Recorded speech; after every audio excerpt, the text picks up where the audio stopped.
Dios le bendiga más. Para mí es todo un privilegio y un honor traerle la palabra en el día de hoy, el mensaje. Ciertamente Dios es bueno y para siempre es su misericordia. Y Dios es tan bueno que le da a uno muchas bendiciones. Y para mí esta es una bendición, que el día de hoy yo esté aquí con ustedes. Y le voy a pedir que por favor ustedes oren por mí, intercedan, porque como muchas veces dice el hermano Camilo, pararse aquí no es fácil, porque uno sabe la responsabilidad que es traer el mensaje del Señor. Y voy a necesitar que me acompañen en el libro de Primera de Samuel, en el capítulo 10, versículo 9. Primera de Samuel, capítulo 10, versículo 9. La palabra dice así: mientras Saúl se daba vuelta para irse, Dios le dio un nuevo corazón y todas las señales de Samuel se cumplieron en ese día. Oremos, hermano, oremos, hermano. Querido y amado Padre, te damos gracias, Señor. Tú que eres el Dios Todopoderoso, el que ha creado los cielos y la tierra, y todo lo que ha sido creado tú lo has hecho, Señor. Te damos gracias, Señor, porque hasta aquí tú nos has ayudado. Yo te ruego, Padre amado celestial, que tu Espíritu Santo descienda con poder. Padre, que no me vean a mí, porque soy solo un instrumento el cual tú estás calibrando. Tú me estás calibrando, Señor. Y yo quiero, Padre amado, que sea tú el que esté presente, que sea tú que esté trabajando en mi corazón y que sea tú, Señor, el que esté trabajando en los corazones de los que cada uno estén aquí presente y otras personas que puedan ver este mensaje también por cualquier medio que tú se lo hagas llegar. Que tú trabajes, Señor, que sea tu Espíritu Santo, Señor. Por favor, Padre amado, en el nombre poderoso de Jesús, te lo ruego. Amada iglesia, en el día de hoy quiero invitarle a reflexionar sobre una verdad profunda y absolutamente necesaria para nuestra vida espiritual. Desde hace muchos años he escuchado esta historia y siempre me ha llamado poderosamente la atención una pregunta que no podemos ignorar. ¿Cómo es posible que un hombre que recibió un nuevo corazón de parte de Dios terminara tan lejos de él? Saúl fue ungido, fue capacitado, fue usado por Dios, fue establecido como rey sobre Israel y aún así terminó rechazado, atormentado y espiritualmente destruido. Esto nos confronta con una realidad incómoda. No todo cambio espiritual es una transformación verdadera. No toda experiencia con Dios equivale a un nuevo nacimiento. Hoy quiero que caminemos juntos por las Escrituras para entender esta verdad y finalmente escuchar la palabra del autor y consumador de nuestra fe, por el quien nos reunimos todos los domingos, Jesucristo, cuando Él declaró: os es necesario nacer de nuevo. Este mensaje lo voy a dividir en 6 puntos y juntos vamos a caminar por cada uno de ellos con la ayuda de Dios y de su Espíritu Santo. Primer punto: Saúl fue llamado y capacitado, pero no regenerado. Cuando retrocedemos algunos capítulos en el libro de Primera de Samuel, de la lectura que acabamos de leer, encontramos a Saúl en una escena muy cotidiana. Saúl no estaba buscando un trono ni una corona. Estaba buscando unos burros que se habían perdido pertenecientes a su padre. Cuando nosotros podemos leer el libro de Primera de Samuel, vemos que Saúl anda con un siervo de la casa de su padre y ya Saúl está por darse por vencido porque no lo encuentra. Y es el siervo el quien le dice, podemos ir donde el adivino. También a los profetas en ese tiempo se le decían adivinos.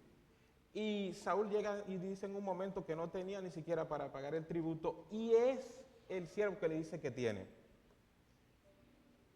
Y es en medio de esa búsqueda ordinaria de algo cotidiano que Dios irrumpe en su vida.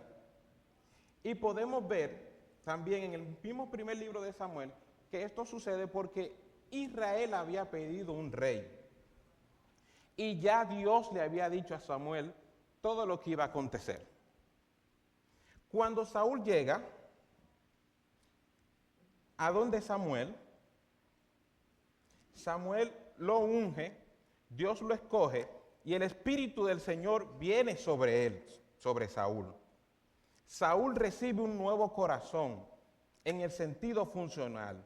Dios lo capacita para gobernar, le da valentía y liderazgo y autoridad.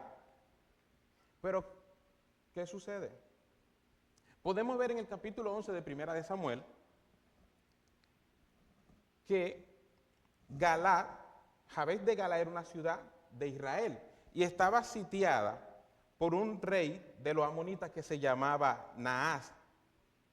Y cuando el pueblo fue donde el rey Naas a pedir que ellos sean sus siervos para que él le perdone, el rey amonita Naas le dice que para poder él aceptar eso, debe de sacarse todo lo de ese pueblo, el ojo derecho. Una persona que estaban buscando paz le dice que tienen que sacarse todo el ojo derecho. Y ellos le piden que le den 7 días para ver si alguien lo podía ayudar. Cuando todo Israel supo la noticia, todos se entristecieron. Y ese lamento llegó hacia Saúl. En las Escrituras dice que el Espíritu de Dios vino sobre él con poder y se encendió y salió a liberar al pueblo. Pero nosotros también podemos leer en las Escrituras que Saúl venía de arar la tierra y tenía unos toros, y esos toros lo pica y lo envía a cada una parte del pueblo y le dice que eso le pasará a los toros de quien no lo acompañe a él y a Samuel a la batalla. Israel obtiene una gran victoria y el reinado de Saúl queda consolidado. Podemos decir que queda consolidado porque cuando Saúl fue presentado como rey ante el pueblo de Israel, hubieron algunos que no estuvieron de acuerdo. Y ahora al ganar esta batalla, los que estaban con él dicen, vamos a salir a matar los que no estaban de acuerdo contigo. Y él le dice, no se puede derramar más sangre porque el Señor no ha dado la victoria. Todo parecía indicar que Saúl era el hombre correcto para el tiempo correcto. Pero aquí aparece el primer gran problema espiritual. Saúl tenía un corazón cambiado para liderar, pero no un corazón regenerado para obedecer. Segundo punto, la primera desobediencia, cuando la impaciencia revela el corazón. En el capítulo 13, ya ha pasado un año o 2, Saúl se enfrenta al ejército de los filisteos. Samuel le había dado una instrucción clara y específica. Debía esperar a que él llegara para ofrecer el sacrificio. Pero Saúl comienza a observar la circunstancia, ve que el pueblo se dispersa y que el ejército se reduce y que la presión aumenta. Y en lugar de confiar en la palabra de Dios, Saúl se deja gobernar por el temor y la ansiedad. Nosotros sí lo podemos poner esto en nuestra vida. Nosotros sabemos que nuestro Dios es poderoso. Nosotros sabemos que nuestro Dios nos ama. Pero muchas veces nos impacientamos. ¿Cuánta promesa nos hemos alejado por nuestra impaciencia? ¿Cuántas veces le hemos fallado al Señor por ser impaciente y no esperar en su tiempo, sino nosotros querer hacerlo en nuestro tiempo? ¿Qué sucede? Saúl decide ofrecer él mismo el sacrificio, usurpando una función que no le correspondía. Y muchas veces, como nos pasa a nosotros, y justo cuando termina de ofrecer el sacrificio, llega Samuel. Y cuando leemos en Primera de Samuel, en el capítulo 13, del versículo 13 al 14, podemos oír una palabra que yo no la quisiera escuchar, de una palabra que sé que sea usada por el Señor, como lo era el profeta Samuel. Y comienza diciendo: te has portado como un necio. Palabra fuerte. Te has portado como un necio. Respondió Samuel: no has cumplido el mandamiento que te dio el Señor tu Dios. El Señor habría establecido tu reino sobre Israel para siempre. Pero ahora te digo que tu reino no permanecerá. El Señor ya está buscando un hombre conforme a su corazón y lo ha designado gobernante de su pueblo, pues tú no has obedecido por impaciente. Aquí aprendemos una verdad espiritual profunda. La impaciencia siempre produce desobediencia. Por más que uno quiera justificar y buscarle la vuelta, porque uno siempre se trata de justificar, la impaciencia siempre produce desobediencia. Saúl prefirió resolver el problema rápido antes que obedecer a Dios. Y a nosotros nos pasa mucho que cuando se nos presenta una situación que tiene que ver con lo económico, vamos y revisamos lo que tenemos en el banco. Si se nos presenta una situación que tiene que ver con la salud, vamos y revisamos la pastilla que tenemos en la despensa. Si nos se presenta una situación que tiene que ver con la familia, vamos y nosotros queremos resolverlo con nuestro conocimiento, o no vamos en oración a preguntarle al Señor qué quiere Él que nosotros hagamos con esto que se nos ha presentado. En ningún momento nos aportamos a orar, siempre queremos hacerlo en automático. Eso es impaciencia. Tercer punto. Obediencia parcial es desobediencia total. Obediencia parcial es desobediencia total. En el capítulo 15, Dios le da a Saúl una orden directa y absoluta: destruir por completo a Amalek. No era una orden ambigua, no era negociable, no había espacio para interpretaciones. Y le vamos a dar lectura al capítulo 15 para que confirmemos que era así. Después Samuel dijo a Saúl: Jehová me envió a que te ungiese por rey sobre su pueblo Israel.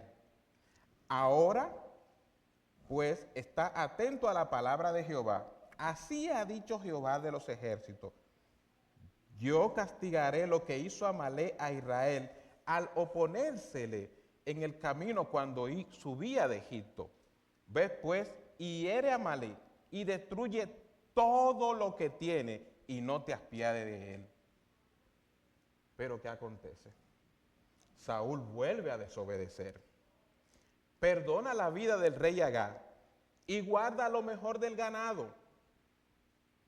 Nosotros podemos ver en esta historia que antes de Samuel ir a visitarlo, ya el Señor le había dicho que ya había desechado a Saúl. Y cuando Samuel llega y escucha el balido de las ovejas, Saúl intenta justificarse y le dice que él estaba guardando ese ganado para ofrecerlo al Señor en holocausto y que había guardado lo mejor para dárselo al Señor. Tu Dios, él hace el énfasis cuando se lo dice, al Señor tu Dios, Samuel. Y ahí Samuel le responde una declaración eterna que a nosotros también nos sirve para el día de hoy. Y dice: ciertamente el obedecer es mejor que los sacrificios. El obedecer es mejor que los sacrificios. Dice la Escritura que desde ese momento ya Dios desechó a Saúl como rey. El comentarista Oswald Chambers dijo lo siguiente, que el mayor enemigo de la obra de Dios en la tierra no es el pecado, es la desobediencia. Cuarto punto, el descenso espiritual de Saúl. A partir de este punto, las Escrituras nos muestran un declive progresivo. El Espíritu de Dios se aparta de Saúl y un espíritu atormentador viene sobre él. Saúl se llena de celos, paranoia y violencia. Dedica gran parte de su reinado a perseguir a David, el hombre que Dios había escogido. Finalmente, en su desesperación, ya ha pasado un tiempo, ya espiritualmente Saúl estaba acabado, no tenía ningún contacto con Dios.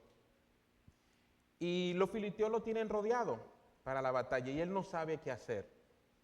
Entonces, ¿qué acontece? Él decide consultar a una divina, algo que está prohibido terminantemente en la ley. Y él mismo como rey había sacado a todo lo adivino y todo lo hechicero. Y él decide hasta disfrazarse para poder ir a donde la divina, para poder invocar a Samuel. La pastora ha dicho aquí en estudio bíblico que el Señor permitió por esa ocasión que Samuel se le presentara. ¿Qué sucede? Que Samuel le anuncia su final y así se cumple. Saúl muere de manera humillante y junto a él mueren sus hijos, incluyendo a Jonatán, un rey sin legado espiritual. Y por eso yo dije desde un principio que siempre me ha llamado poderosamente la atención, porque como una persona, como Saúl, que fue ungido, que el Espíritu vino sobre él, que cuando recibió la unción profetizó, que el Señor lo llevó a rey, que él no estaba buscando reinado, solo estaba buscando unos burros, pudo haber terminado tan mal. Venimos al quinto punto. Otras dos personas grandes que también están en la Biblia. Cuando yo estaba preparando esta prédica, este mensaje, el Señor, el Espíritu Santo es que dirige a uno, y ahora me doy cuenta que fueron los tres primeros reyes. Aquí está David y Salomón. Dos grandes hombres, pero que también pecaron. David es descrito como un hombre conforme al corazón de Dios. Fue adorador, valiente, dependiente del Señor.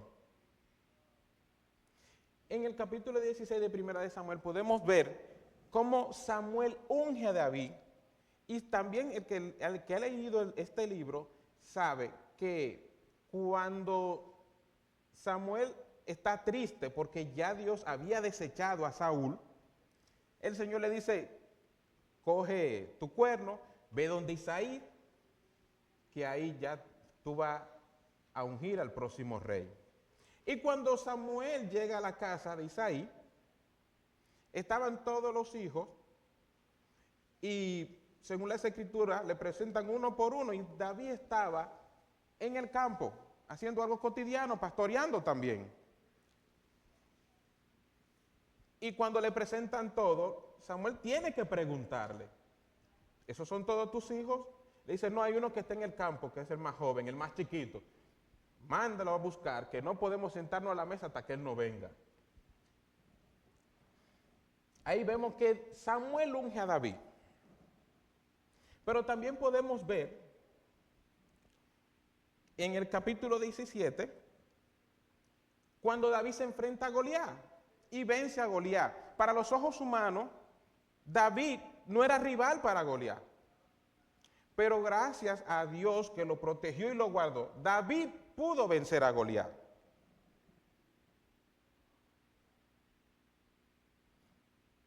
También vemos a David que Dios le libró de Saúl. Y hay algo en las escrituras que me llama mucho la atención, que cuando vienen de la batalla, que ahí fue que nació la persecución aférrea de Saúl hacia David, cuando las mujeres del pueblo hacían el cantico que decía, Saúl mató a sus 1000 y David a sus 10.000. Y en ese momento Saúl dijo, pero solamente falta que le den el reino. De ahí en adelante comenzó una persecución férrea de Saúl hacia David. Pero el Señor libró a David, al salmista, al adorador. Pero ¿qué acontece? Este gran hombre de Dios, que sabía lo que era el Señor, que lo adoraba, también pecó. Y podemos ver en las Escrituras uno de los pecados que vemos de David, fue el pecado que tuvo con Betsabé. Dicen las Escrituras que David estaba en el palacio y vio cuando Betsabé se estaba bañando. Investigó y la mandó a buscar. Y estuvo con ella. Más adelante dice que ella le informó que estaba encinta. Y ahí ese hombre de Dios, temeroso del Señor, comenzó a hacer un plan para traer a Urías y tuviera con su esposa. Y Urías llega y dice que no podía estar con su esposa si sus compañeros estaban en la guerra. Ahí David, ese hombre temeroso del Señor, crea un plan para dejar a Urías en el frente y que lo maten. Un hombre de Dios, un hombre temeroso, un hombre que el Señor lo había respaldado y lo había protegido grandemente.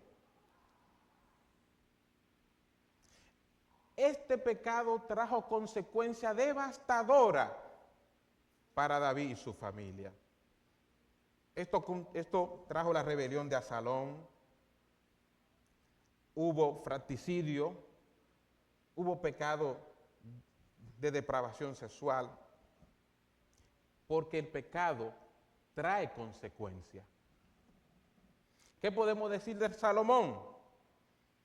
Un hombre que recibió una sabiduría sin precedente, construyó el templo de Dios y gobernó en paz, pero su corazón se dividió y terminó adorando ídolos por causa de sus pasiones. Esto nos lleva a una pregunta honesta. Si estos hombres fallaron, ¿qué esperanza tenemos nosotros?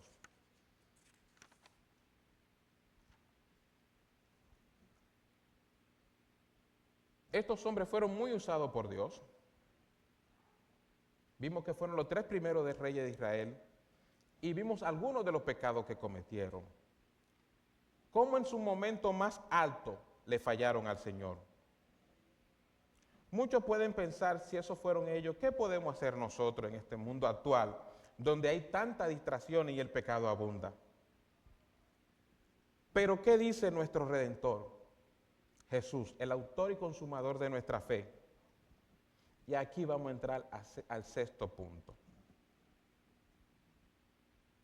La respuesta definitiva la dio nuestro Maestro. Es necesario nacer de nuevo. Nosotros podemos ver en el libro de Juan, en el capítulo 3, del versículo 1 al 8, que Jesús dijo lo siguiente. Había un hombre de los fariseos que se llamaba Nicodemo, un principal entre los judíos. Este vino a Jesús de noche y le dijo, Rabí, sabemos que has venido de Dios como maestro, porque nadie puede hacer estas señales que tú haces si no estás Dios con él. Respondió Jesús y le dijo, de cierto te digo, que el que no naciere de nuevo no puede ver el reino de Dios. Nicodemo le dijo,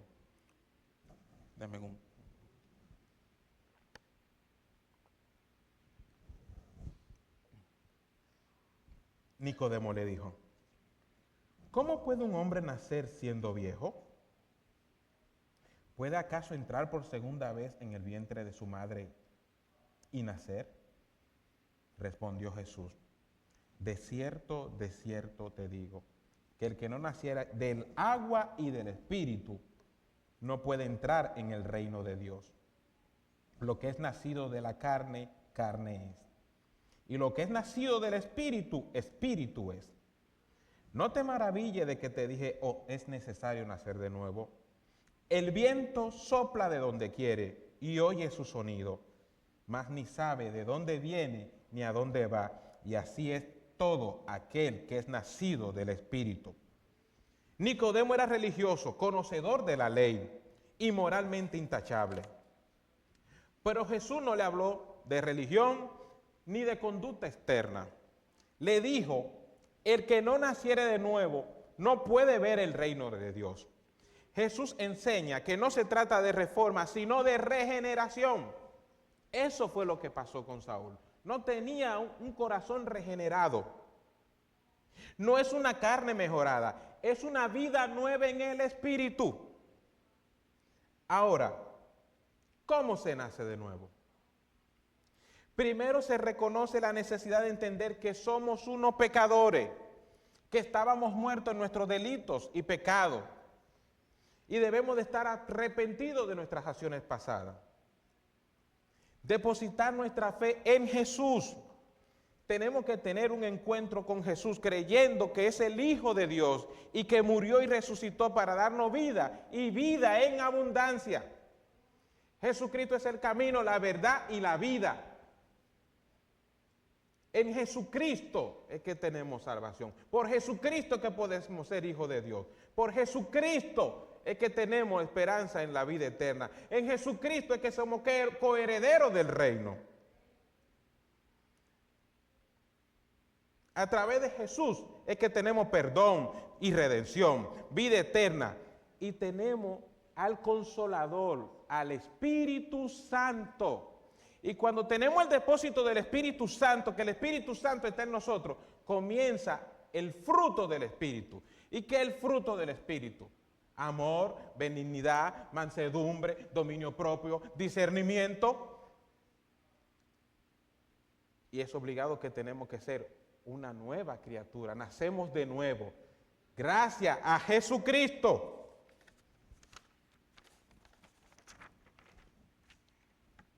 Para concluir, Saúl tuvo un corazón cambiado, David tuvo un corazón sensible, Salomón tuvo sabiduría, pero solo Jesucristo ofrece una nueva naturaleza, una nueva vida y un corazón nuevo dirigido por el Espíritu Santo. Hoy la pregunta no es si uno ha tenido cierta experiencia con Dios. La pregunta es, ¿tú has nacido de nuevo en Jesucristo? En esto tenemos que reflexionar en este nuevo año que se avecina.